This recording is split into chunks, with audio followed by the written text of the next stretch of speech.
எங்கயா வீட்டு விட்டு துணி தூக்கிட்டு போறேன்?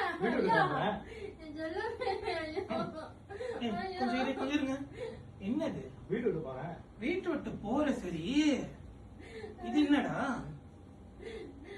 இதே தூக்கிட்டு போறேன். அம்மாவோட சட்டையா?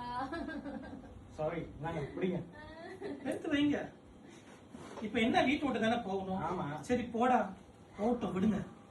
என்னையா செல்லம்டா, அது எல்லாம் 2 பேர்த்தையும் ஒரே மாதிரி தான்டா பெத்தேன். என்னையா இந்த நேரத்துல தான் உங்க பிரெயினுக்கு நீங்க வேலை கொடுக்கணும்.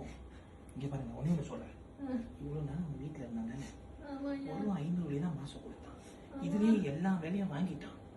இப்ப அவன் வீட்டு விட்டு போறான்னு வச்சுக்கோங்களேன், கரண்ட் பில்லு, வீட்டு காசு, துணி துவைக்கிறது, சாப்பாட்டு சொந்தமா சமைச்சு சாப்பிடணும், இல்லைன்னா கடையில சாப்பிடணும்.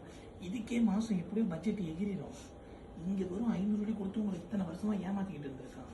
போய்க்கு தான் பாக்கட்டுமே. ஐயோ, பிள்ளை போய் கழுத்தப்படுவானே. இல்லம்மா, உங்களை மாதிரி அம்மாங்க இருக்கிற வரைக்கும் இந்த பிள்ளைங்களை திருத்தவே முடியாது.